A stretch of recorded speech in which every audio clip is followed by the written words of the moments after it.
It has underpinned much of our death rituals and practices still around the world. It's only in the last relative blip of time, a couple of centuries, that the wake has died away in the Anglo-Saxon world. I suppose the moment, I'll now do a bit of advertising. The reason why I wrote this book came from a very specific point. And it was about 5 a.m. in the morning. And I was in the village of my ancestors, where my family have lived on that island off the coast of Mayo for 200 years. And I was walking, at 5 a.m., I was walking down the beach.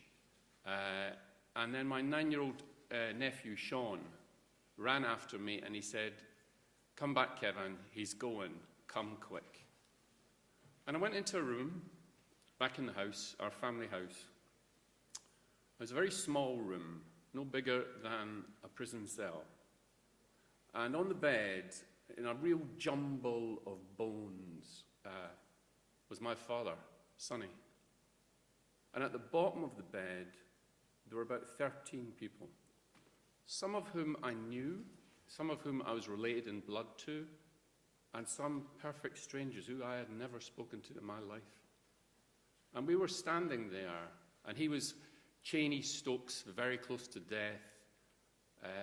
And I looked around, and it was quite a difficult moment. And I thought, what do these people expect to gain from seeing the death of this man? I know why I'm here, but why are they there? And then at that moment, our Mban Kincha, which is like our chief keener, who was my aunt, Aunt Tilda, a sort of middle-aged woman, she began to strike up a Catholic prayer called the Rosary. You know, Hail Mary, full of grace, etc., etc. So she does the proposing, and then the chorus, Holy Mary, Mother of God, pray for us sinners now and at the hour of the death. And that chant, which could have been almost any religious chant, the sound of her opening the verse and then the sound of those 13 voices, louder and louder and louder until it was bouncing off the roof, bouncing off the glass, the door. It was the loudest sound I have ever heard in my life. And I looked around and I thought,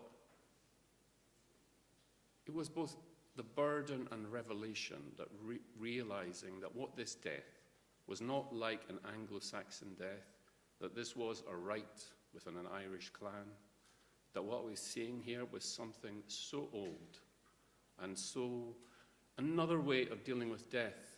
And what they were doing, even these strangers, both in this death sharing, they were cradling like a lullaby this man into death.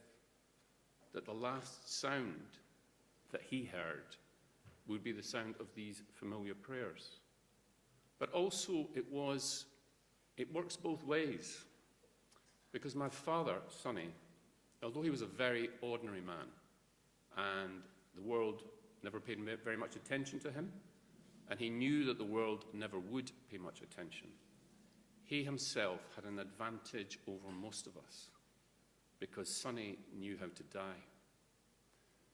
And he knew how to die because he himself had been to so many wakes from a child on that island that death and conversation was part of ordinary day life.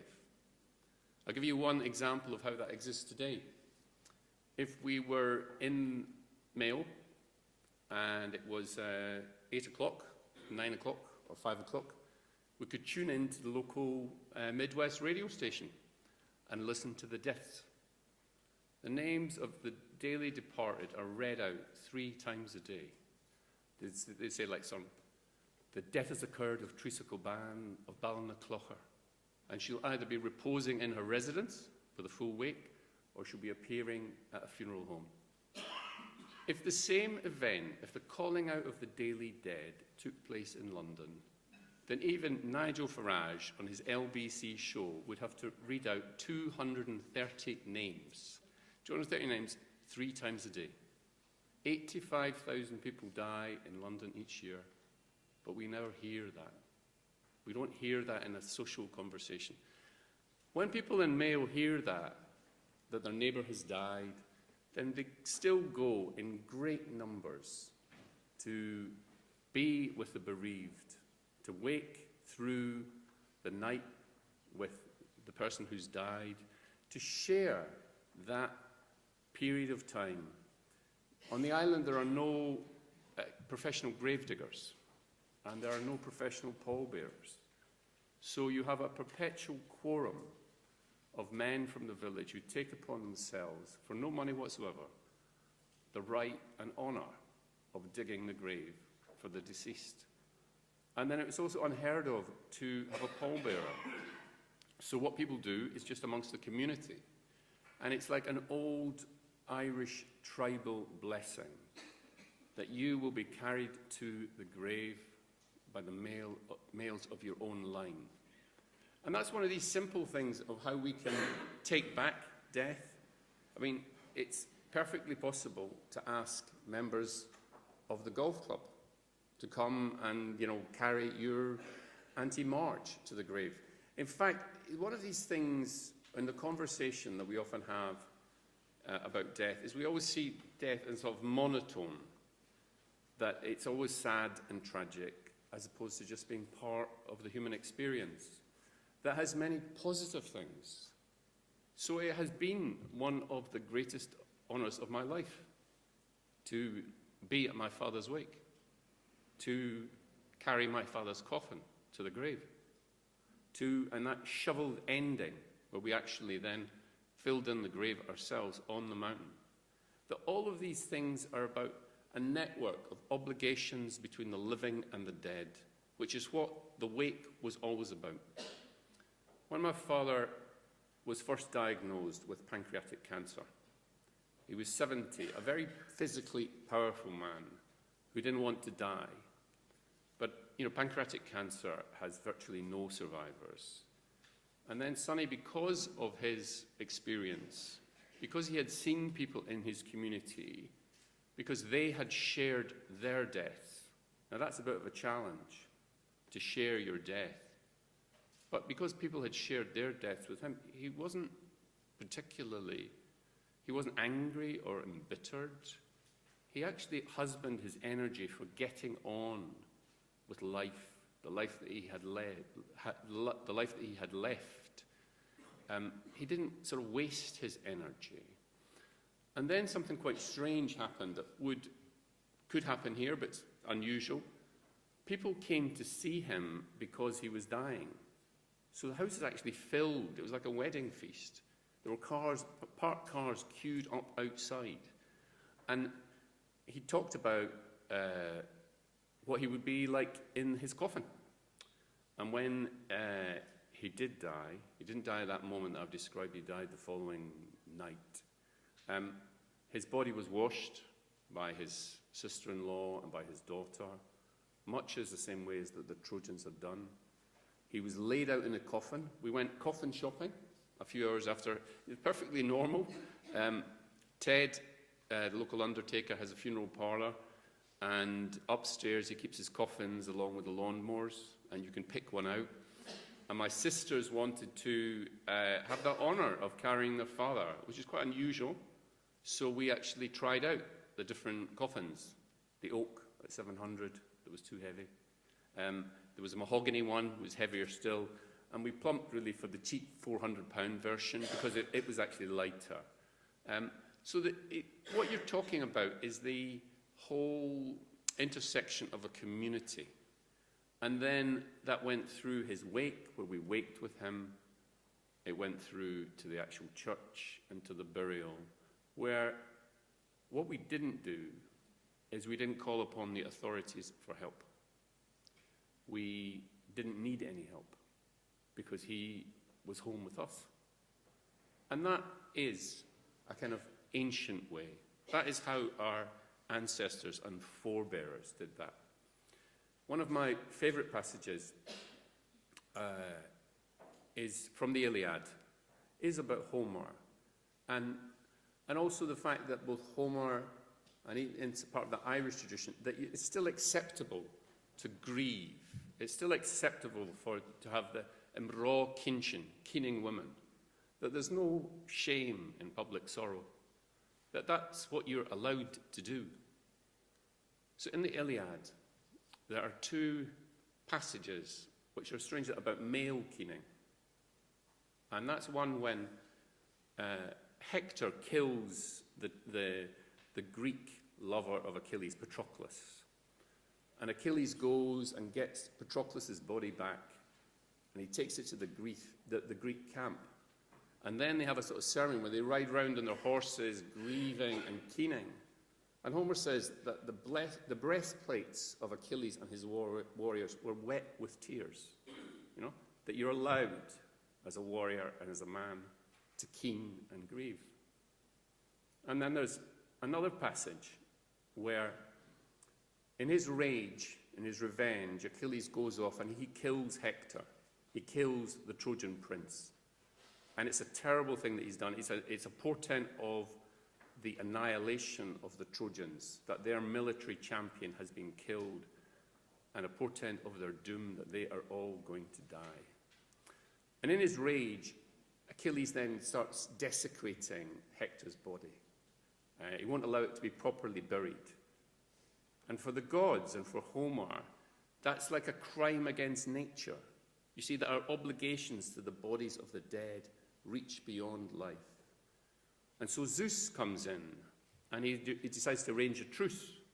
And he says, I tell you what, the Trojan king Priam, I'll give you a free passage, and you can go in, meet Achilles, and you can ransom your son's body. And when Priam tells that to his wife, she says, don't go. Achilles will kill you too. Man slaying Achilles. And then Priam says, I don't care if the Greeks kill me, just as long as I have the heart-comforting embrace of my dead son in my arms. That the bodies of the dead were objects of reverence and important. And that's another thing which is so present within the Irish wake, that you're there in the presence of a dead body, of a dead one of us.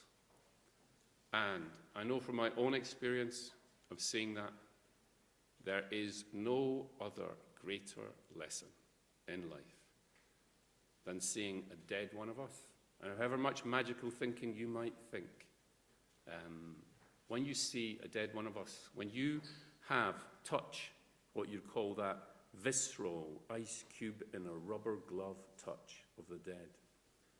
The first time it happened to me, I felt my hand was scalded.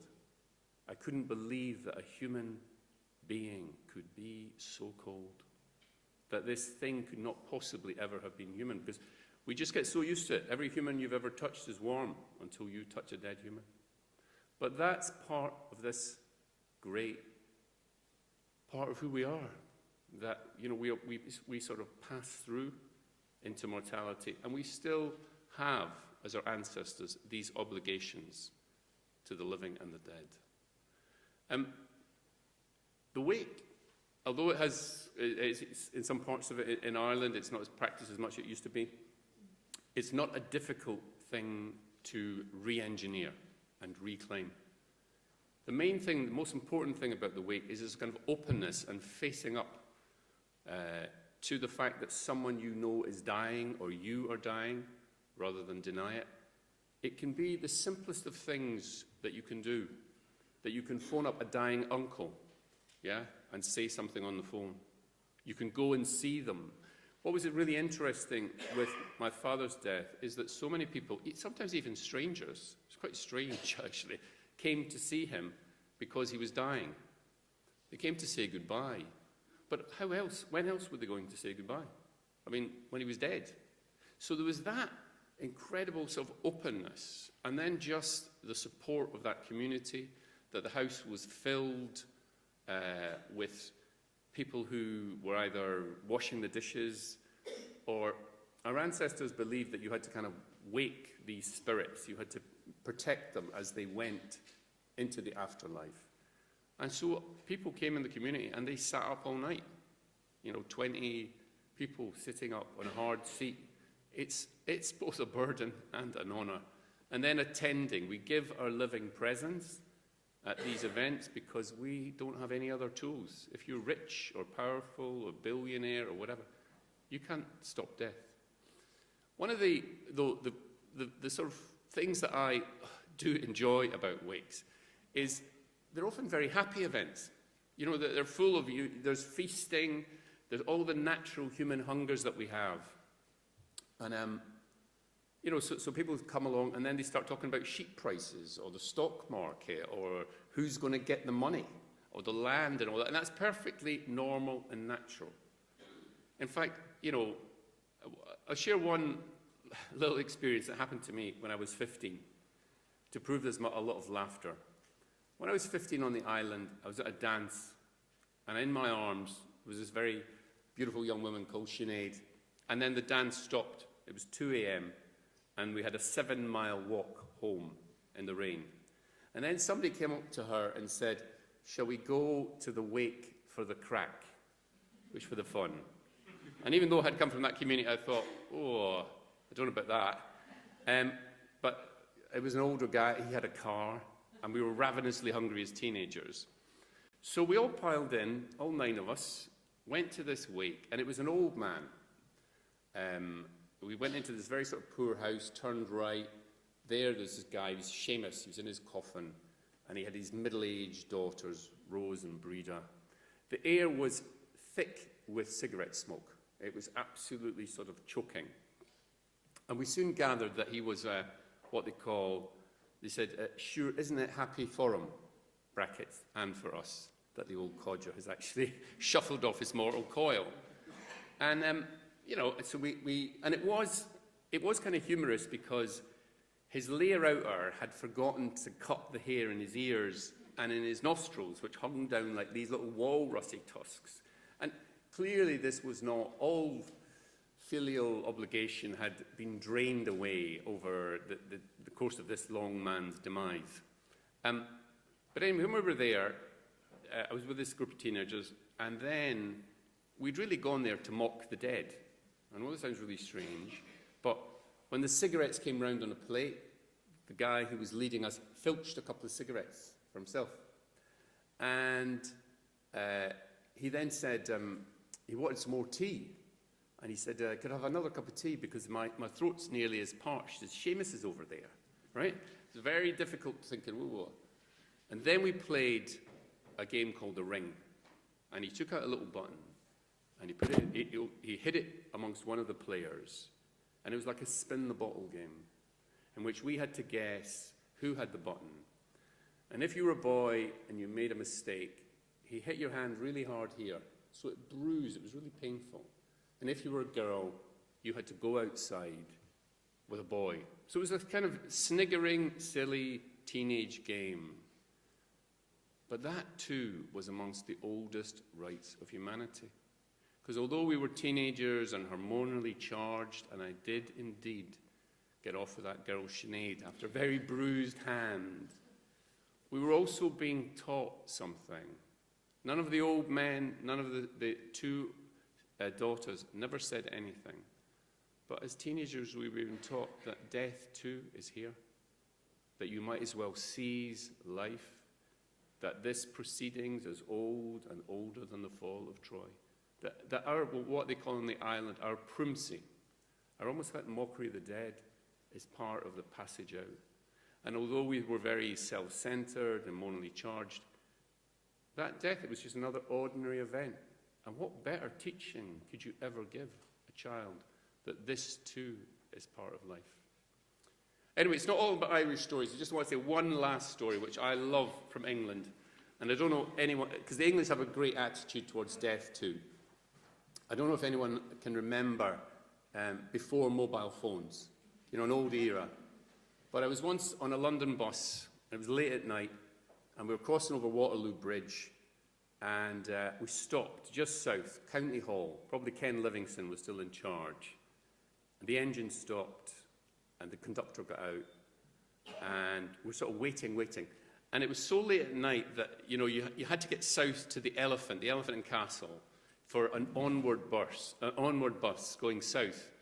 And it was 10:30 and clicking. And obviously the driver went off to find a phone box to call, and the conductor came back, and it was getting later and later. And then he finally said, well, the reason why we stopped is someone has taken ill upstairs. Yeah. And then from the front of the bus was this fantastic old lady, complete Battle of Britain voice. She said, can we not just push on to the elephant? I think that's too. You can have those conversations. Death is part of life. Humor is part of life. Sadness is part of life. Thank you very much.